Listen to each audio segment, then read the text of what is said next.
Abra sua Bíblia na carta a Filemon. Espero que a essa altura, depois de esta sendo a 17ª mensagem em Filemon, você pelo menos já tenha encontrado isso na sua Bíblia. Apesar de que muitos poucos hoje carregam Bíblias, né? Hoje elas estão nos celulares, nos tablets. Mas abra aí em Filemon. Nós vamos ler de 17 a 25 e eu quero concluir o que começamos pela manhã, pensando sobre a motivação do amor. A motivação do amor. Filemon de 17 a 25. Portanto, se você, Filemon, me considera seu companheiro na fé, receba Onésimo como receberia a mim. Se ele o prejudicou de alguma forma, ou se lhe deve algo, cobre de mim. Eu, Paulo, escrevo de próprio punho, eu pagarei, e não mencionarei que você me deve sua própria vida. Sim, meu irmão, faça-me essa gentileza no Senhor. Reanime meu coração em Cristo. Escrevo esta carta certo de que você fará o que lhe peço, e até mais. Por favor, prepare um quarto para mim, pois espero que minhas orações sejam respondidas e eu possa voltar a visitá-lo em breve. Epáfras, meu companheiro de prisão em Cristo Jesus, manda lembranças. Marcos, Aristarco, Demas e Lucas, meus colaboradores, também enviam saudações. Que a graça de nosso Senhor Jesus Cristo esteja com o espírito de vocês. Hoje pela manhã, nós apresentamos o testemunho de John Bunyan, que por 12 anos se viu privado de sua liberdade por se recusar a dizer que nunca mais pregaria o Evangelho. Isso em Londres, no século 17. Na prisão, conquanto estivesse mentalmente massacrado por saber que sua família estava privada de sua presença, de sua provisão, de sua proteção, Bunyan não desperdiçou seu tempo, mas nos abençoou com a composição de nada menos do que 9 livros, dentre os quais o Peregrino. A inspiração para aquele puritano, que foi escritor e autor batista, pastor batista, a inspiração para ele era o apóstolo Paulo, o qual durante seu primeiro encarceramento em Roma, escreveu nada menos que Efésios, Filipenses, Colossenses e Filemon. A carta a Filemon tem sido nosso objeto de estudo e nesta que será, espero, a última mensagem da série, eu quero concluir pensando sobre a motivação do amor. E há no texto em que nós lemos, pelo menos 5 motivações para o crente amar. Para o crente amar de forma a perdoar. O que motiva alguém a amar? O que motiva alguém a perdoar? Em primeiro lugar, e nós vimos hoje cedo, quando nós perdoamos, nós tornamos o Evangelho visível. A motivação número 1 para o crente perdoar, amar na forma de perdão, é a visibilidade do Evangelho. Em segundo lugar, a possibilidade de abençoar aqueles que estão ao nosso redor. Agora à noite nós veremos que a terceira motivação é a necessidade de obediência. Em quarto lugar, a importância de se manter comunhão, e vamos concluir dizendo que a medida da graça que nós recebemos de Cristo, conforme está no verso 25, é uma motivação para perdoarmos. As 2 primeiras nós já estudamos, agora nós vamos nos debruçar sobre as 3 últimas. Portanto, por que perdoar? Qual a motivação? Paulo nos diz a necessidade de obediência. O terceiro motivo para se amar até a tal ponto de se perdoar é o reconhecimento de que o cristão é chamado a ser obediente ao Senhor Jesus Cristo. Com efeito, não sei se você já se deu conta, o discipulado cristão consiste essencialmente em se guardar ou em se obedecer a tudo quanto o Senhor nos ordenou, Mateus 28, 20. Ser discípulo é ser obediente a tudo aquilo que Jesus nos ordenou. Não é nada menos do que isso. Alguém não poderá dizer ser discípulo de Cristo, mesmo fazendo parte, tendo nome na membresia de alguma igreja, se tal pessoa não vive para obedecer todas as coisas que o Senhor nos tem ordenado. Quem ama Jesus, obedece Jesus. Quem não ama Jesus, não obedece Jesus. João 14, de 23 a 24. Uma das coisas que o Senhor nos ordenou foi que perdoássemos aos que nos ofendem. Mateus 6, 14 a 15. É assim que ele nos ensina a orar. Portanto, sabedor de que Filemão era um discípulo fiel do Senhor Jesus Cristo, Paulo pôde escrever-lhe o que está no verso 21. Leia comigo. Escreva esta carta, Filemão, certo de que você obedecerá o que lhe peço, ou fará o que lhe peço, e até mais. Paulo está tocando novamente no coração de Filemão sobre a necessidade de se obedecer à palavra de Deus. Paulo não está falando sobre Filemão ser obediente a ele mesmo, Paulo. No início da carta, você se lembrará, o apóstolo já tinha escrito no verso 8, o seguinte: ainda que pudesse exigir em Cristo que você faça o que é certo, eu não vou exigir isso de você.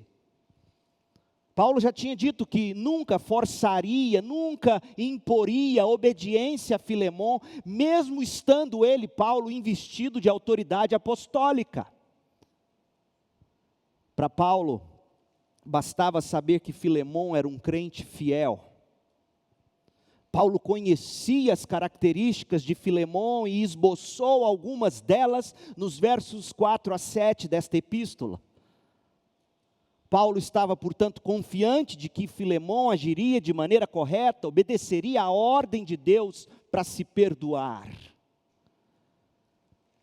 Àquela altura, o bom discípulo de Paulo, Filemão, já conhecia o mandamento do Senhor sobre a quantidade de vezes que se deve perdoar. Você se lembra? Mateus 18, 21 e 22. Quantas vezes se deve perdoar alguém? 70 vezes 7. Ou seja, não há fim.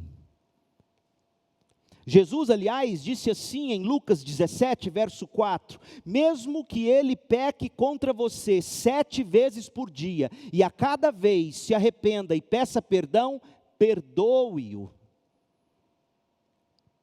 Diante desse dever impossível, quando Jesus disse, olha, se todo dia, independentemente de quantas vezes te pedir perdão, você deve perdoar. Então, diante dessa impossibilidade humana, os apóstolos, humanos que eram, eles desabafaram e disseram em Lucas 17, 5, na sequência do que Jesus falou, eles disseram, então o Senhor tem que fazer nossa fé crescer.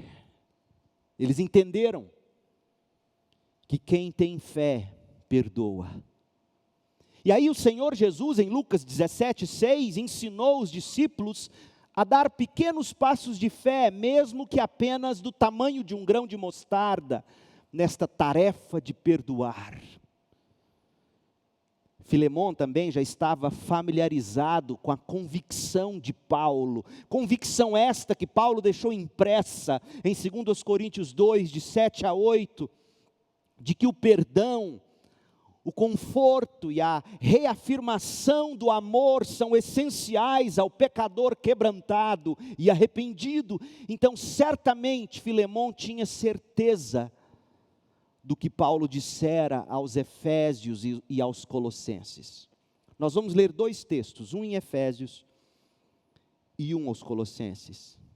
A carta aos Efésios e a carta aos Colossenses foram escritas no mesmo contexto, quando Paulo estava na prisão. E adivinha, foi neste mesmo momento que Paulo escreveu a carta a Filemão. Portanto, no mínimo, Paulo tinha ao escrever aos Colossenses, Filemão tinha consciência do que Paulo escreveu em Colossenses 3. Mas vamos começar, leia comigo Efésios 4, 31 e 32. Paulo sabia que Filemão sabia dessas coisas, porque Paulo mesmo ensinou isso a Filemão, seu discípulo. Efésios 4, 31 e 32, livrem-se de toda amargura, raiva, ira, das palavras ásperas e de calúnia e de todo tipo de maldade, livrem-se disso. Em vez disso, sejam bondosos e tenham compaixão uns dos outros, perdoando-se como Deus os perdoou em Cristo. Filemão sabia disso. Colossenses 3, de 12 a 15, imagine a cara de Filemão ouvindo a carta ser lida na igreja. E todos sabendo que Filemão tinha negócios a tratar com Onésimo. Colossenses 3:12. Visto que Deus os escolheu para ser seu povo santo e amado, revistam-se de compaixão, bondade, humildade, mansidão e paciência, sejam compreensivos uns com os outros e perdoem quem os ofender.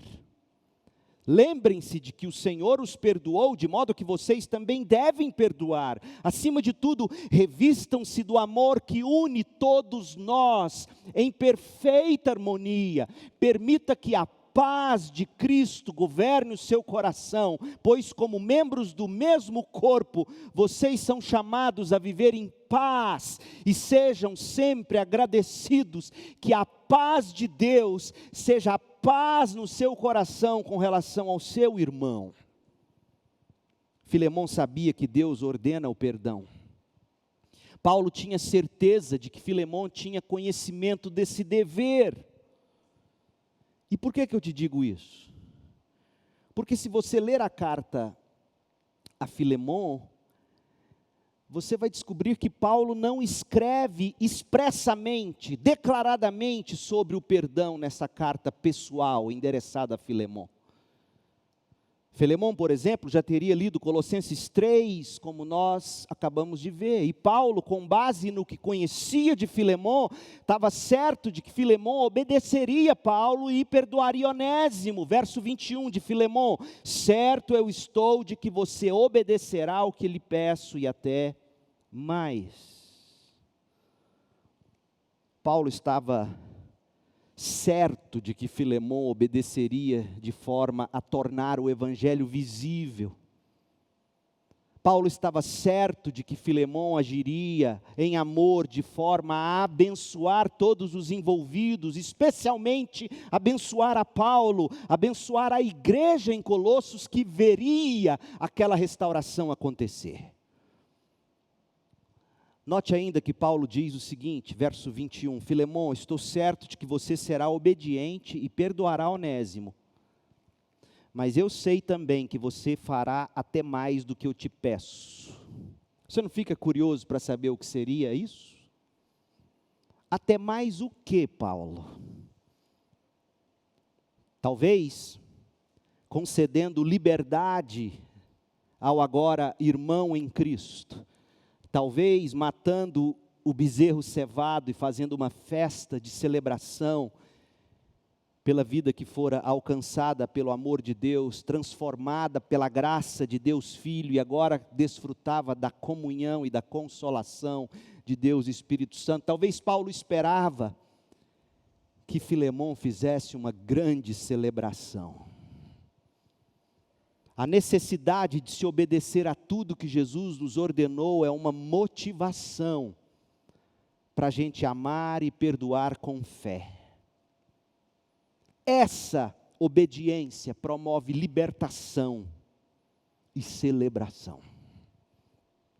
Em quarto lugar, primeiro, recapitulando, nós devemos perdoar porque o perdão torna o evangelho visível. Em segundo lugar, porque o perdão abençoa as pessoas envolvidas. Em terceiro lugar, porque o crente é chamado a obedecer. Simples assim. É impressionante como a cultura brasileira contribui para um cristianismo sem moral e sem princípios. Porque se tem uma coisa que a nossa cultura gosta, é de se gabar que ela tem um jeitinho para todas as coisas. Não é mesmo? O brasileiro tem um jeitinho para tudo, a gente gosta de se gabar disso. Em algumas questões isso é muito bom. Na maioria delas é desastroso. E se tem algo que o Evangelho requer do crente, não são tons de cinza, mas preto no branco, branco no preto. O que é certo, o que é errado, o que se deve fazer, o que pode, o que não pode, não pode. E o discipulado cristão consiste em obediência.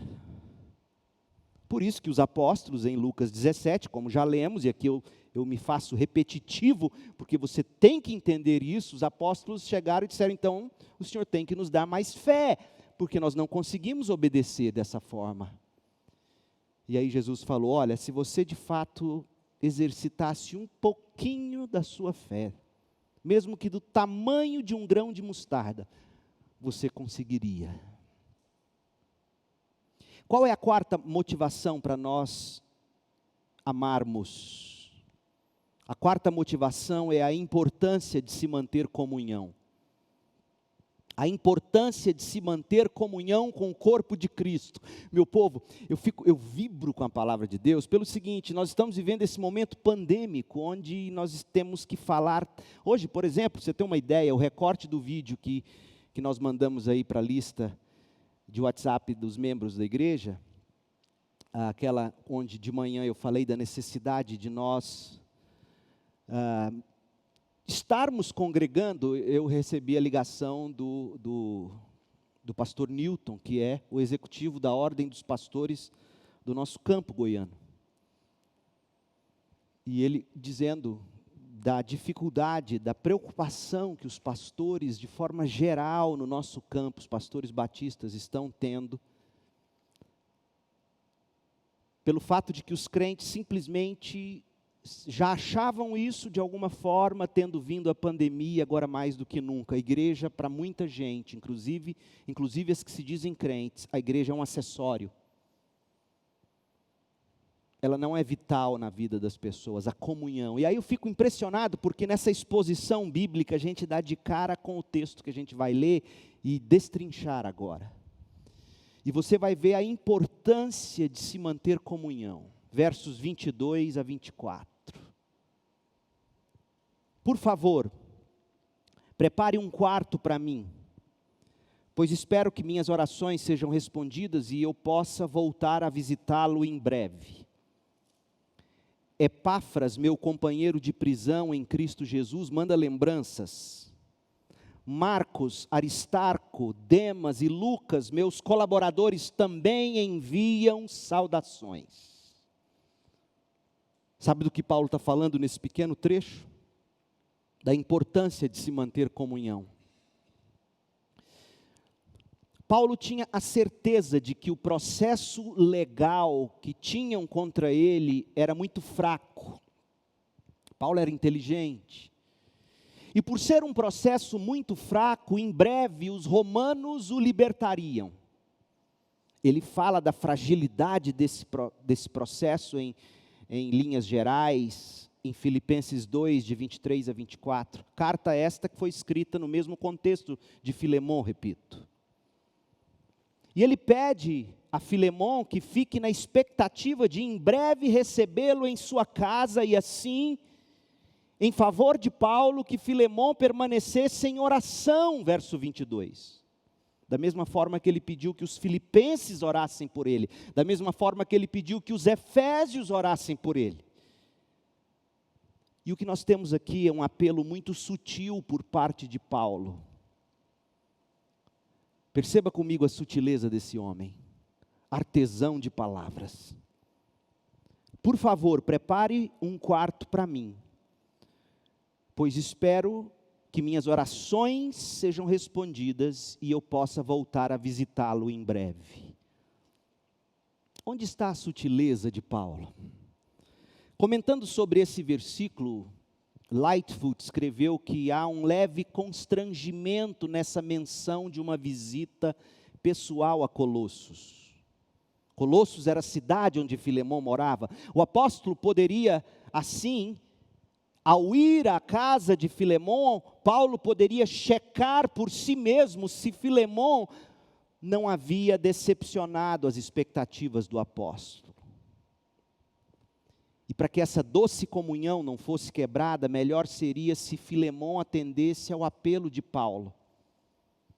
E Paulo inclusive menciona que estava orando por tudo isso, verso 22, espero que minhas orações sejam respondidas. Agora ouça a sutileza, Filemão jamais oraria pedindo que Paulo fosse liberto, se ele não estivesse certo de que ele perdoaria Onésimo. Você percebeu? Paulo escreve assim, eu estou orando para me ver livre logo dessa prisão, e eu quero ir te visitar, Filemão. Filemão não teria condições de dizer, que bênção, eu vou orar por isso também, se antes disso não houvesse a disposição de Filemão em perdoar Onésimo, porque se ele não tivesse disposto a perdoar, que visita constrangedora seria de Paulo, ao chegar lá e Paulo falar, e aí, como é que está você e Onésimo? Pois é, Paulo, você sabe, né? Paulo é muito sábio. Filemão jamais seria capaz de orar nesse sentido se ele não estivesse disposto a perdoar. Paulo leva a batalha de Filemão para a oração. Paulo é um homem sábio. É importante, de passagem, a gente falar um pouquinho sobre o meio pelo qual Paulo esperava que tudo aquilo acontecesse. A libertação dele. Conquanto Paulo tinha quase que certeza que a acusação contra ele era tão frágil que em breve ele seria solto, conquanto ele tivesse essa certeza, ele ainda assim cria de coração que o que faria ele ser liberto era a oração dos crentes. Paulo acredita em oração. John MacArthur, pregando sobre esse texto, ele fez o seguinte comentário sobre Filemão 22. Isso é maravilhoso. Paulo sabe que a soberania de Deus realiza seus propósitos, mas também Paulo sabe que a soberania de Deus realiza seus propósitos por meio da oração. Ninguém pode estudar sobre a oração sem estudar esses versículos, esse em particular. Paulo diz, minha esperança é que eu seja liberto e possa visitar, e o meio de eu voltar a visitá-lo será através de suas orações. Não há qualquer contradição entre a soberania de Deus e a oração dos crentes. John MacArthur continua, ouça o que ele diz. Como eu disse em anos anteriores, orações movem Deus. Orações são os nervos que movem os músculos da onipotência. Uau! Um calvinista dizendo isso. Porque é um bom calvinista. O bom calvinista sabe que Deus é soberano e o meio de Deus fazer cumprir sua vontade é através da oração do seu povo. John MacArthur continua, ele diz que a oração não é um exercício de inutilidade, posto que Deus fará o que deve fazer. A oração é o meio pelo qual Deus fará o que Ele deve fazer. A oração de um justo tem grande poder e produz grandes resultados, como nos diz Tiago 5,16. Paulo estava muito ciente da obra providencial de Deus. Ele se referiu a essa soberana providência no versículo 15 de Filemão, quando presumiu que talvez Onésimo tivesse até mesmo fugido para poder voltar a Filemão como cristão. Paulo sabia que Deus estava trabalhando em tudo isso, e ele diz: minha esperança é que Deus me deixe ir até você, e os meios para isso acontecer serão através das orações dos crentes. Crente, ponha-se a orar. O apóstolo não apenas disse a Filemon que estava indo, mas Paulo demonstrou o que faria ele chegar à casa de Filemon. Minhas orações, suas orações, as orações da igreja. Enquanto Filemon orava, Deus agia para libertar Paulo da prisão em Roma, ao mesmo tempo que agia para libertar o próprio Filemon da prisão, da falta de perdão. Então note aqui, que a comunhão entre Paulo e Filemon, naquele momento, era nutrida pelo fio da oração. Os dois, distantes um do outro, orando pela mesma causa. A oração é a liga da comunhão. Nesse tempo de pandemia, onde se pode pouco contato, e em alguns casos quase nenhum, ligações, orações em mensagens, contato pela oração. Meu povo, a vida cristã não é para ser vivida num vácuo. Cristãos não agem sozinhos, independentes de comunhão, e aqui você precisa prestar atenção. Você tem alguém que ora por você, fora seus pais, digamos, fora seu cônjuge? Quem ora por você? Quem ora com você? Você tem alguém? Alguém com quem você pode, de repente, mandar uma mensagem e falar: preciso te ver hoje, eu preciso que você ore comigo, eu quero orar com você, ou tem algo no meu coração que eu quero abrir com você. Com quem você faz isso? A vida cristã não é para ser vivida num vácuo. Cristãos não agem sozinhos, independentes de comunhão. Felipe Fontes, um grande pregador, pastor presbiteriano da atualidade, jovem, mais novo que eu.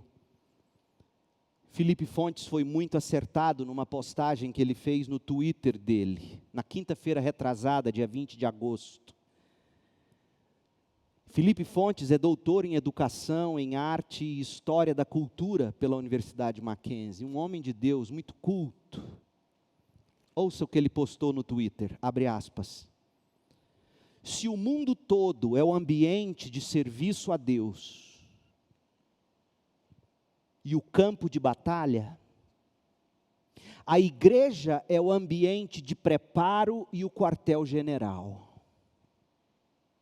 O mundo é o ambiente de servirmos a Deus, é o campo de batalha. A igreja é o ambiente de preparo, é o quartel-general. Agora ouça: abandone a igreja sob a desculpa de servir a Deus no mundo, e rapidamente você estará servindo no mundo a um outro Deus. Quanta sabedoria! A comunhão dos santos na igreja local é importante para a nossa sobrevivência crente. Paulo deixa isso muito claro ao destacar para Filemon os homens de sua comunhão pessoal naquele momento da vida. Você percebeu a lista? Quantos nomes Paulo cita entre o verso 23 e o 24? Paulo cita 5 nomes, mostrando para Filemon que, conquanto Paulo estivesse preso, pelo menos 5 homens de Deus estavam com ele, ao lado dele. Ao mesmo tempo que colocava Filemon também devedor a esses homens, porque eram todos homens que Filemon mesmo também conhecia. E Paulo estava dizendo: Filemon, se você não perdoar Onésimo, veja com quem você acabará abalando relações. Eu, Epáfras, Marcos, Aristarco, Demas, Lucas, todos meus colaboradores, verso 24, e também enviam saudações a você. 5 homens, contando Paulo eram 6. 5 homens preciosos para Paulo, 5 homens preciosos para Filemon, 5 homens que Filemon conhecia muito bem, 5 homens que conheciam Filemon muito bem. O que Paulo estava dizendo quando cita 5 homens? O apóstolo estava afirmando que Filemon não poderia tomar sua decisão de não perdoar, por exemplo, não poderia agir independentemente da comunhão dos santos. Filemon não poderia agir sozinho. Se ele agisse sozinho e não perdoasse, quebraria o vínculo de amor que existia entre ele e aqueles homens de fé, fora o péssimo testemunho para a igreja e para a sociedade. Frustraria as expectativas deles sobre a pessoa de Filemon, daria a eles um mau exemplo, mancharia o testemunho cristão. Veja o que está em jogo quando a minha vida e a sua vida na comunhão da igreja não condiz ao Evangelho. Portanto, não poderia fazer apenas o que sentisse vontade de fazer. Muitos crentes pensam que é assim. Tem muitos cristãos achando que eles fazem o que o coração manda, o que dá vontade de fazer. Hoje tornou-se sagrado o que o coração diz, e a Bíblia diz que ele é enganoso. Sagrado é o que a Bíblia impera para o crente. E quando o que a Bíblia impera contradiz o que o coração sente, adivinha quem está errado? Não é as Escrituras. Não são as Escrituras, não é a palavra de Deus, o problema é o nosso coração. E Paulo está chamando Filemon a um nível de responsabilidade que eu e você temos que nos enxergar nesse mesmo nível. Nós somos membros de uma igreja, nós temos um pacto. Se você não tem conhecimento disso, antes de ir embora, lá no final, ele está pregado lá na parede. Essa igreja foi fundada sobre um pacto. Nós temos um compromisso, um pacto com Cristo. Nós temos um pacto uns com os outros de viver segundo o Evangelho de Jesus Cristo. É isso que nos torna crentes, membros de igreja. E Paulo está dizendo: Filemon, você tem compromissos com irmãos. Quem são os 5 da sua vida? Quem são aqueles para quem você fala de suas dúvidas, desabafa suas dores, compartilha suas delícias, fala dos seus desejos? Quem são? Quem são aqueles para quem você abre o coração, permitindo que se faça um check-up pelo Evangelho? 5 homens, eles enviam saudações, Filemon. Eles têm grandes expectativas a respeito de você. Oh, meu povo, a importância de mantermos comunhão no contexto da igreja. Um tipo de comunhão que nos fortalece em Cristo, um tipo de comunhão que nos encoraja pelo Evangelho, um tipo de comunhão que exorta em amor, um tipo de comunhão que nos faz prestar conta uns aos outros, requer conta uns dos outros, impedindo-nos de fazer o que dá na cabeça e o coração deseja. Se isso estiver errado, segundo a palavra de Deus, eu não sou tão velho, mas eu já vivi o bastante para ver tanta gente dar com burro na água, por seguir o coração. Gente que depois de ter errado e está colhendo as consequências mais sérias, virá para mim com tristeza profunda e dizer assim: e o pior, pastor, é que eu orei, e o pior, pastor, é que meu coração estava em paz. Quando a pessoa me diz isso, eu já sei onde ela errou. Nem sempre a vontade de Deus para a sua vida vai deixar você com o coração em paz. Porque tudo que Deus pede para nós é impossível. E você já se viu diante de impossíveis? Você fala: eu não consigo. O coração treme. Coração em paz, geralmente, é a carne dizendo: precioso, eu quero. Eu quero saber onde nasceu a desgraça do coração em paz para o crente tomar decisão. saiu desse texto que eu li para vocês em Colossenses, que é tirado de contexto para dizer, a paz é o árbitro do coração, então eu tenho paz, é de Deus. Não, é de Satanás. A paz de que Paulo está falando é a seguinte: no seu coração não tem que ter ódio pelo irmão, esse é o contexto. No seu coração tem que imperar a paz com o irmão, esse é o árbitro. Paz, não ódio. E quem é que nos ajuda a checar o coração? Aqueles 5, ou 2, ou 1 que seja, crente de verdade, que não diz só o que você quer ouvir. Porque você imagina ser amigo de Paulo, imagina quantas verdades, esse homem devia rasgar na carne. Você abria o coração e Paulo falava, Mas era um homem que te mantinha na linha. Quais são os 5 da sua vida? A quem na igreja você presta contas da sua caminhada cristã? Com quem você ora? Quem ora por você? Vocês acham que eu sou bobo? No dia a dia, vocês vão me achar um moleque, eu brinco e muito. Mas eu sei muito bem quem de vocês se abre para mim ou não. E isso nem sempre é bom. Não se abrir com alguém. Você tem que ter alguém, não precisa ser eu, mas tem que ser alguém de Deus, homem com homem, mulher com mulher, por favor, tá? Não vale necessariamente sua esposa ou seu marido. Tem que ser uma mulher de Deus se você é mulher. Tem que ser um homem de Deus se você é homem. Homem de Deus com conselhinho para mulher de Deus. Não que não haja amizades genuínas entre homem e mulher. Eu creio nisso. É possível isso. Aliás, deixa eu dizer outra coisa. Casamento que dá certo é quando os dois são grandes amigos. Mas os caras só querem olhar o tchan. Casamento que presta, que vai dar certo, é que na cruz vocês são grandes amigos. Até o tchan melhora, depois de casado. Onde eu entrei, meu Deus do céu? Quem são os seus 5?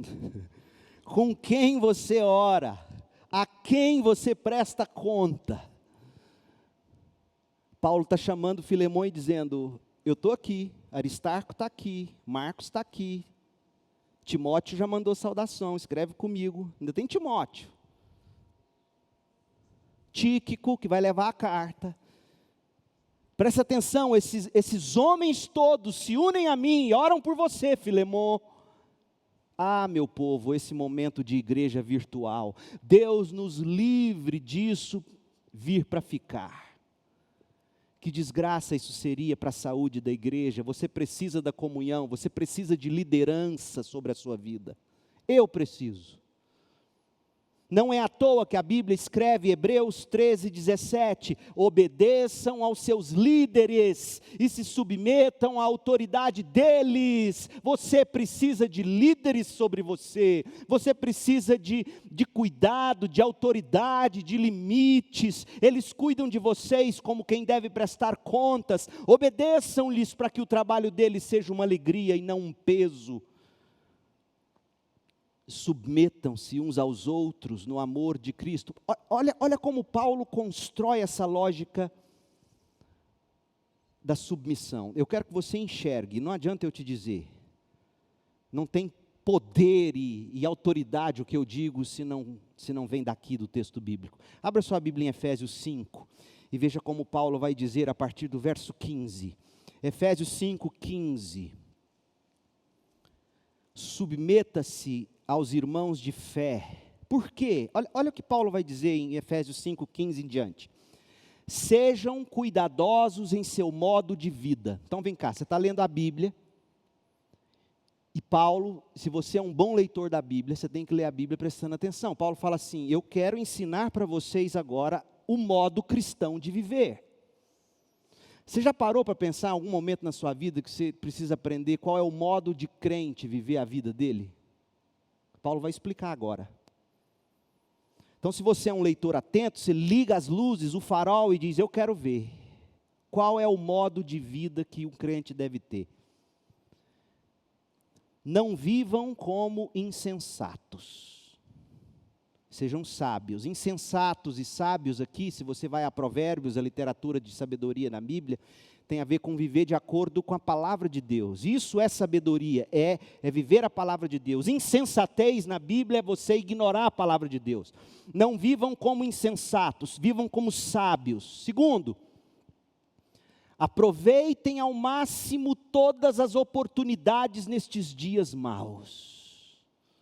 Saiba usar o seu tempo, não procrastine, não deixe para amanhã, não desperdice o seu tempo. Terceiro, não hajam de forma impensada, mas procurem entender a vontade do Senhor. Como é que se entende a vontade do Senhor, dentre tantas outras coisas? Tendo esses homens de Deus, mulheres de Deus ao seu redor. Então, primeiro, não vivam como insensatos, vivam segundo a palavra de Deus. Segundo, verso 16, não desperdice o tempo, suas horas do dia. Terceiro, não hajam de forma impensada, procurem entender qual é a vontade de Deus. Quarto, não se embriaguem com vinho, pois ele os levará ao descontrole. Em vez disso, sejam cheios do Espírito. E aí Paulo explica o que é uma vida cheia do Espírito, o que essa vida produz, cantando salmos, hinos e cânticos espirituais entre si, e louvando o Senhor de coração com música. Por tudo deem graças a Deus, o Pai, em nome de nosso Senhor Jesus Cristo. E aí vem, sujeitem-se uns aos outros por temor a Cristo. Oh, meu povo, a importância da comunhão e da prestação de contas. Faz parte da comunhão e da prestação de contas, faz parte do modo de vida cristão, faz parte desse modo de vida o sujeitar-se uns aos outros. Você precisa disso. A importância da comunhão e da prestação de contas, a importância de se manter comunhão na igreja, sem a igreja, sem os irmãos e a comunhão da igreja, ou ainda com um pé na igreja e o outro sabe-se lá onde. O risco que se corre é o de se perder de forma irreversível. A minha mulher me conhece, ela sabe que eu não sou bisbilhoteiro. Mas às vezes no Instagram eu acabo vendo coisas que eu preferia nunca ver. Porque nossa é a época em que não basta gostar do pecado, é preciso celebrá-lo nas redes sociais.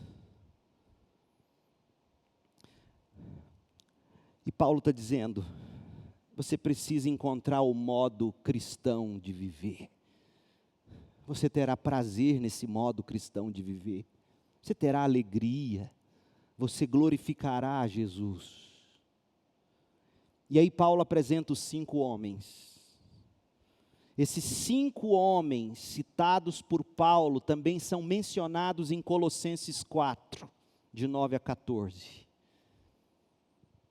Além além desses homens aqui, de Filemon, que são Epáfras, Marcos, Aristarco, Demas e Lucas, Paulo também cita lá em Colossenses Tíquico, Colossenses 4:9, e cita também um homem chamado Jesus o Justo, Colossenses 4:11.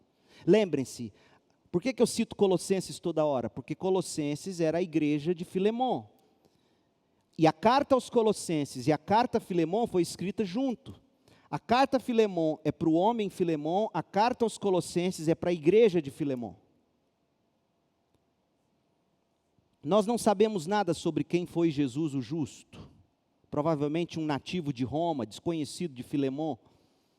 E por que Paulo não envia saudações de Tíquico a Filemon, já que Tíquico envia à igreja de Colossos? Porque Tíquico entregaria a carta junto com Onésimo e, obviamente, Tíquico em pessoa saudaria Paulo. Mas Filemon cita alguns homens, e eu quero rapidamente mostrar para você qual foi o fim de cada homem desse. E mostrar para você que o único que não deu valor à comunhão foi o que se perdeu. O único. O único que não deu valor à comunhão da igreja se perdeu para nunca mais voltar. A lista de nomes a Filemon começa com Epáfras. Olha quem foi Epáfras, Colossenses 4, de 12 a 13. Epáfras, 4, de 12 a 13. Epáfras, que é um de vocês e servo de Cristo Jesus, lhes envia saudações. Ele sempre ora por vocês com fervor. Sempre ora por vocês com fervor. Epáfras era um homem vamos fazer o sermão comigo?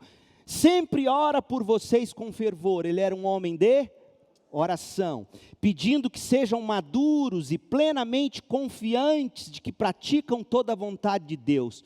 Posso lhes assegurar que ele tem se esforçado grandemente por vocês e pelos que estão em Laodiceia, uma cidade vizinha, e em Hierápolis, outra cidade vizinha. Quem era Epáfras? Epáfras deve ter se convertido sob o ministério de Paulo, quando esteve em Éfeso. Provavelmente Epáfras foi quem organizou a igreja de Colossos, e não só a de Colossos, a de Laodiceia e a de Hierápolis.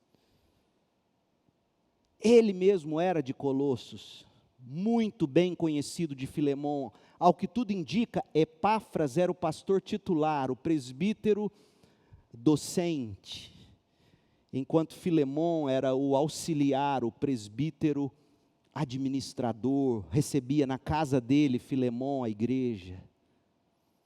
E Paulo fala muito bem de Epáfras no capítulo 1 de Colossenses, versos de 7 a 8, e Paulo diz que ele era um grande doutrinador, um grande ensinador, no capítulo 1 de 7 a 8. Epáfras era servo fiel de Jesus, Epáfras era homem de serviço incansável, doutrinador de mão cheia, homem fervoroso na oração, e a tradição nos dá conta de que ele morreu como mártir, na cidade onde ele serviu como pastor, Colossos. Morreu crente, porque sabia viver a comunhão da igreja. O segundo é o nome de Marcos. Marcos é mencionado em Colossenses 4:10 como primo de Barnabé.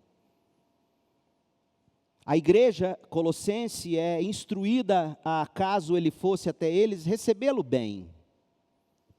A informação de que Marcos era primo de Barnabé talvez nos ajude a explicar algo do conflito que aconteceu em Atos 15. Você deve se lembrar.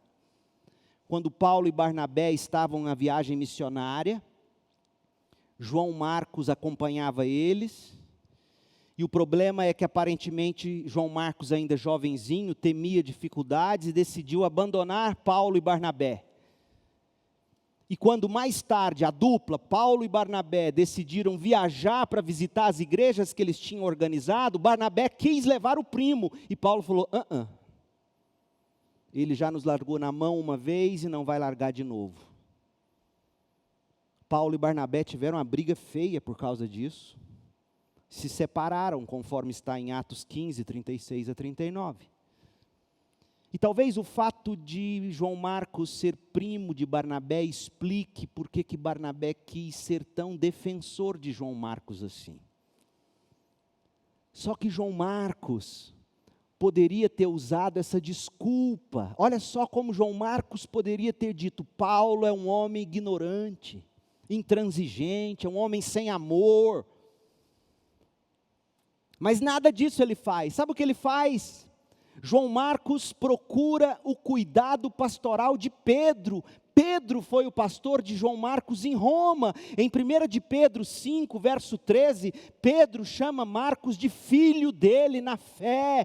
Pedro pastoreou Marcos. E Barnabé, obviamente, também fez o mesmo. A tradição cristã conta que o evangelho de Marcos nasceu com Marcos tomando nota dos sermões que Pedro pregava em Roma. Aí se você pula no tempo, lá para 2 Timóteo 4:11, Paulo escrevendo a última carta dele, o Paulo que tinha ficado com raiva de Marcos, o Paulo que brigou com Barnabé porque não queria João Marcos, esse Paulo já está aqui escrevendo sobre Marcos em Filemon, e 2 Timóteo 4:11, Paulo escreve a Timóteo e diz: traga Marcos com você, pois ele me será útil no ministério. Sabe o que salvou Marcos? Ele não emburrou com alguém que em um momento na vida perdeu a paciência com ele. E Paulo foi sim intransigente. Mas quantos daqueles que se dizem crentes, diante do menor resbalo na igreja, emburra, vira a cara, some, nunca mais volta e não procura ninguém? João Marcos foi a Pedro. Pedro cuidou dele. E a tradição conta que Marcos foi pastorear na cidade de Alexandria, no Egito. E em 68 depois de Cristo, ele foi perseguido pelo Evangelho. Lá na cidade de Alexandria, conta a tradição que amarraram uma corda no pescoço dele, puxaram ele a cavalo durante a cidade inteira, até ele morrer asfixiado e esfolado. Morreu crente. Porque soube usar a comunhão da igreja. O terceiro nome é o de Aristarco. Aristarco foi um dos pouquíssimos judeus que se converteram ao cristianismo. Colossenses 4, de 10 a 11. E ele ficou ao lado de Paulo, servindo Paulo. Ele era natural da cidade de Tessalônica. Esteve com Paulo em Éfeso durante a terceira viagem missionária, aquela longa permanência dele por lá. Provavelmente Aristarco, lá em Éfeso, tenha conhecido Filemon e Epáfras, o pastor de Colossos. E nós lemos em Colossenses 4:10 de que ele estava com Paulo na prisão e provavelmente estava voluntariamente, apenas para ser o cuidador de Paulo. Sabe como é que esse homem morreu? A tradição diz que ele morreu em Roma, perseguido por Nero, morreu crente, ao lado de Paulo, soube usar a comunhão. E a lista de Paulo traz um nome interessante, Lucas, que em Colossenses 4:14 é chamado de o médico amado. Um homem amoroso, cuidador, provavelmente a medicina de família tenha nascido com Lucas. Ele cuidou de Paulo até o fim. Também foi ginecologista, porque o evangelho dele só fala de mulher o tempo todo. Ele ouvia as mulheres no consultório. Claro que é brincadeira, mas era um homem amável. Escreveu o evangelho de Lucas, escreveu o livro de Atos, escreveu o evangelho de Lucas a partir de pesquisas. Escreveu Atos a partir de experiências pessoais e de contos que ele ouviu de primeira mão.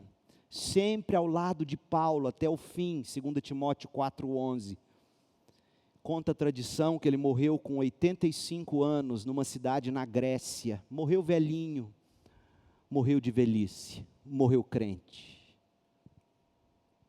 Mas tem um último nome, o Demas. Escrevendo a Filemon, Paulo cita Demas em penúltimo lugar, antes de Lucas. A única coisa que a gente sabe de Demas é que ele apareceu aqui em Filemon 24, em Colossenses 4:10. E depois, o que sabemos dele é o que está em 2 Timóteo 4:10. Leia lá. 2 Timóteo 4:10, Paulo escreveu: Demas me abandonou, pois ama as coisas desta vida, e foi para Tessalônica. Você acredita nisso? O homem que esteve ao lado de Paulo na prisão, na primeira prisão em Roma, quando ele escreveu Efésios, Filipenses, Colossenses, Filemon, esteve ao lado de Paulo, serviu de encorajamento para Filemon e Onésimo. Esse homem abandonou a fé.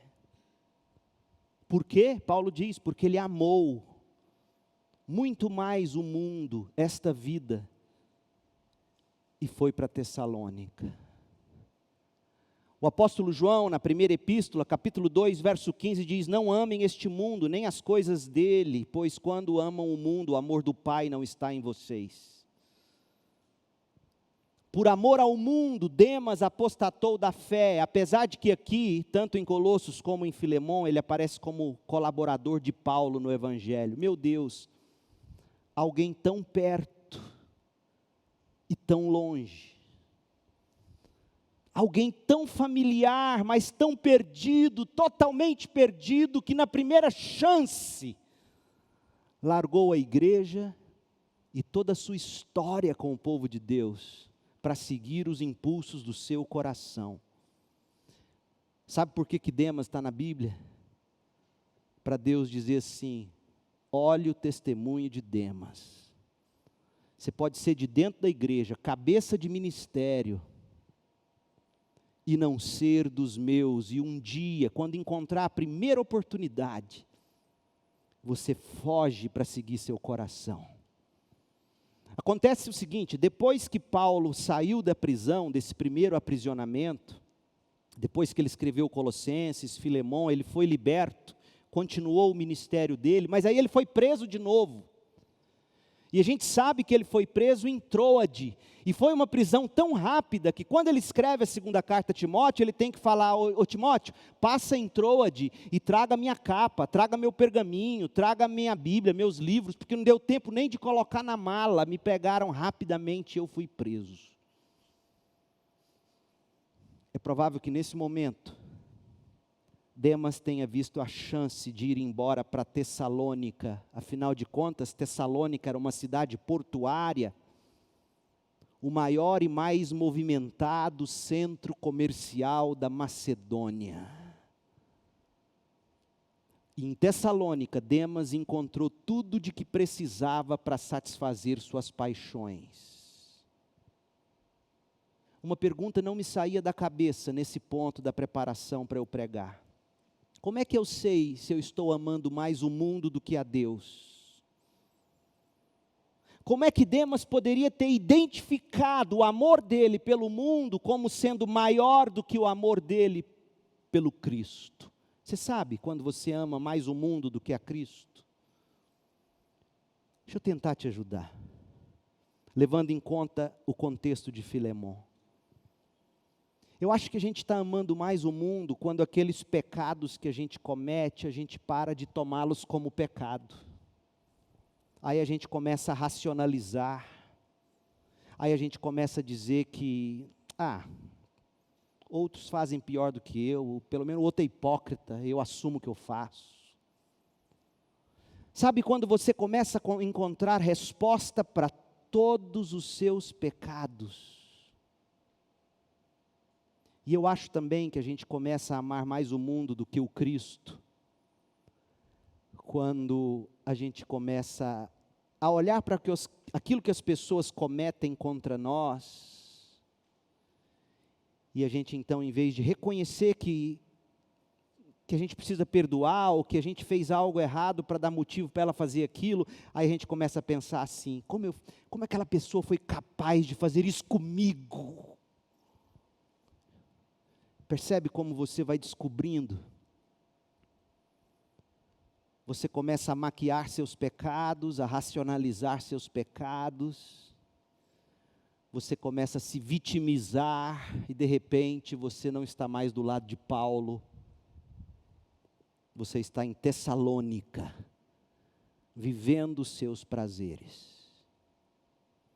As 5 pessoas sobre as quais aprendemos eram muito próximas e queridas de Filemão, sem contar o próprio Paulo. Havia comunhão entre eles. E se Filemão não perdoasse Onésimo, aquela atitude destruiria o vínculo da paz com aqueles homens. Veja, meu povo, nossas atitudes sempre são interligadas. Então, em quarto lugar, a quarta motivação para perdoarmos, a importância de mantermos comunhão. Você precisa de comunhão. Você precisa de uma igreja. Você tem que plantar sua vida na igreja. Não dá só para consumir sermão. Não é assim. encontre uma igreja e viva nessa igreja. E a última coisa, rapidamente. A quinta motivação para a gente perdoar é a medida da graça que a gente recebe de Cristo. Porque nesse ponto você deve estar pensando, pastor, tudo isso é impossível. E eu diria, é verdade. E Paulo sabia que Filemon se sentiria incapaz. Por isso que Paulo termina dizendo o que diz no verso 25. Filemon 25. A última coisa que Paulo diz a Filemon: que a graça de nosso Senhor Jesus Cristo esteja com o espírito de vocês. Plural, o pronome está no plural.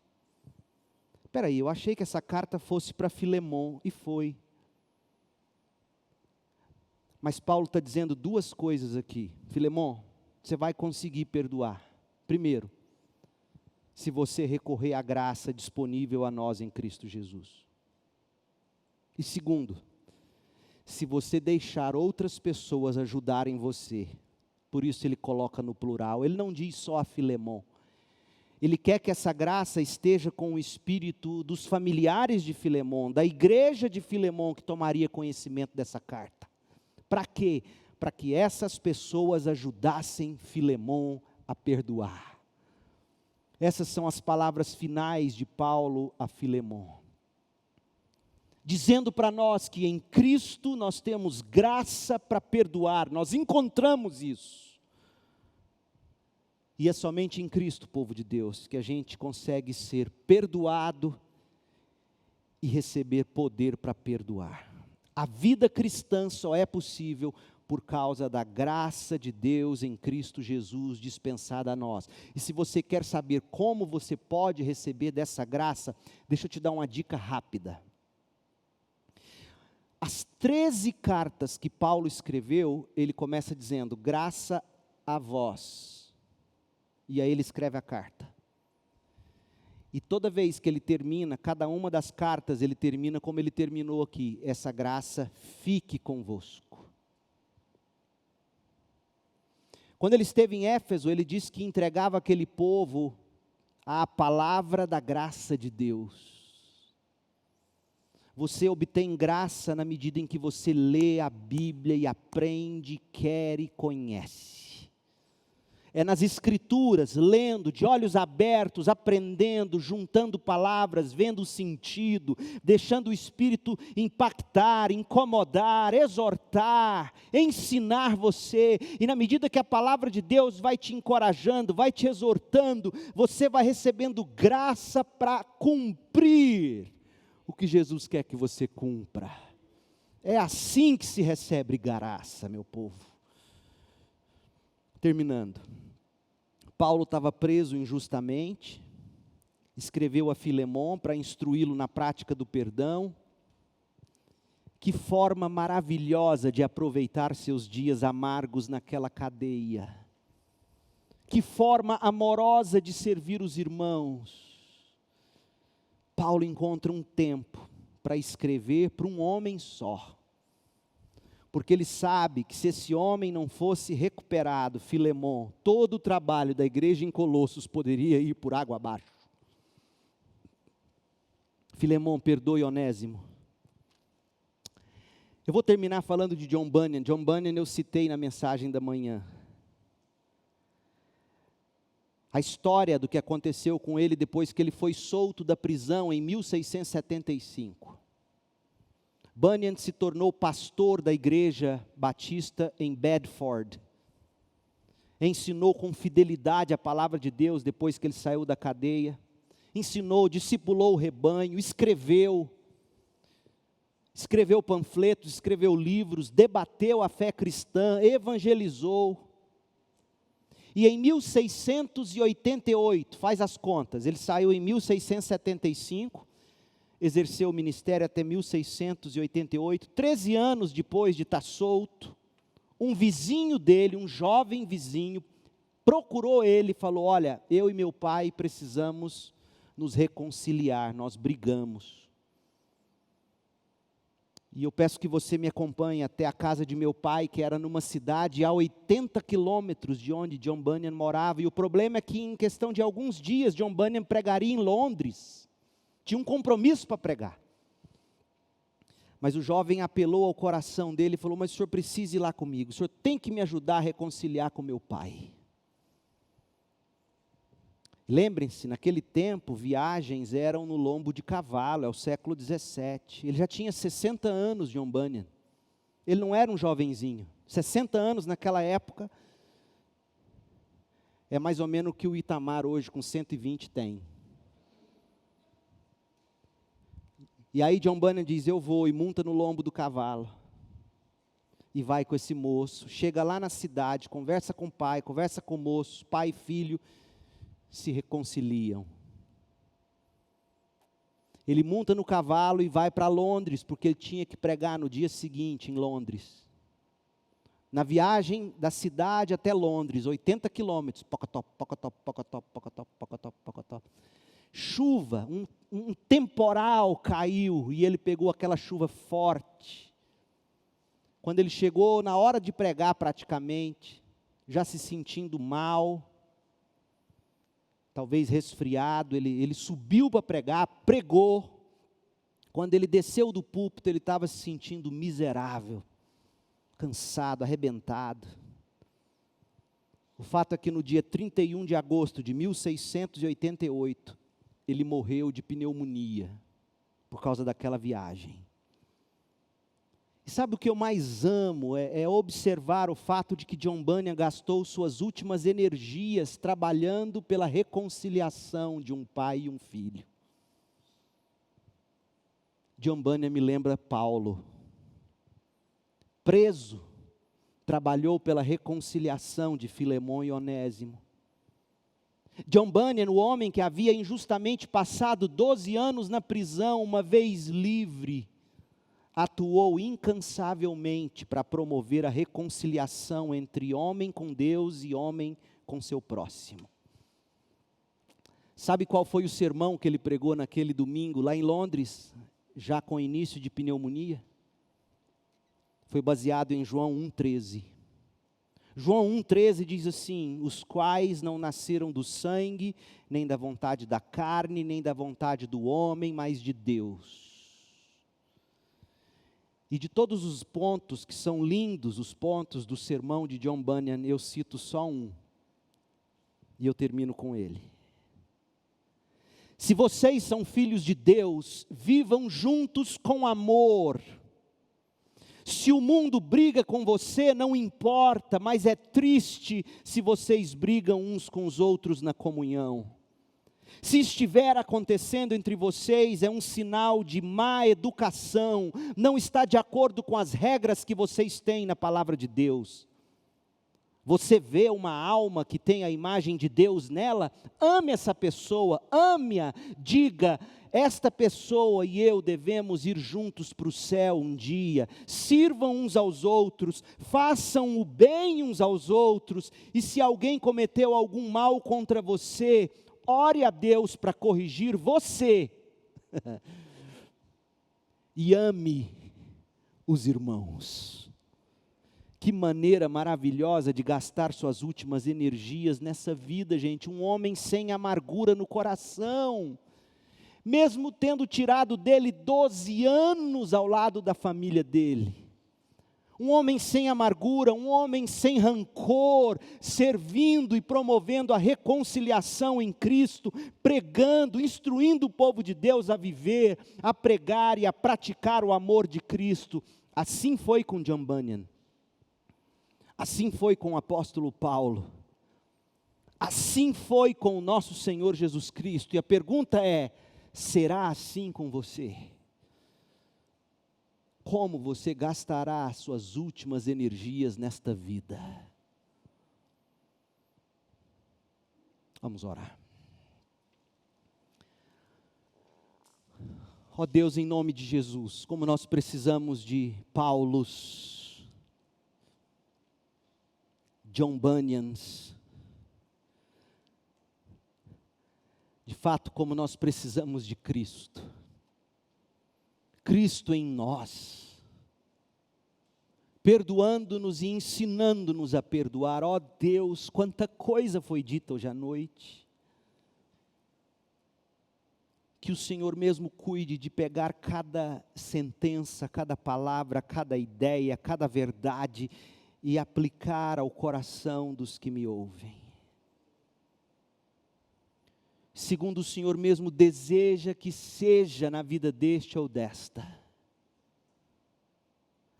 Mas, ó Deus, faça de nós uma igreja que valoriza a comunhão. Livra-nos da síndrome de Demas. Livra-nos de amar mais este mundo. Livra-nos de ir para Tessalônica para nunca mais voltar. Ó Deus, dá-nos um espírito como o de Paulo. Dá-nos a humildade de João Marcos, de se submeter a Pedro e se restaurar. Dá-nos a coragem de Epáfras. Dá-nos o espírito de servidão, Senhor, deste que esteve ao lado de Paulo até o fim, meu Deus. Dá-nos o espírito de homens que serviram Paulo por opção. Faça de nós Antipas, Tíquicos, homens que como Filemon conseguem perdoar Onésimo mesmo tendo sido lesados. Dá-nos um coração cheio de Cristo e do amor dele. Dá-nos Cristo. Ó Deus, que o Senhor possa operar muito mais do que pedimos ou pensamos, conforme o seu poder que opera em nós, em nome de Jesus. Amém.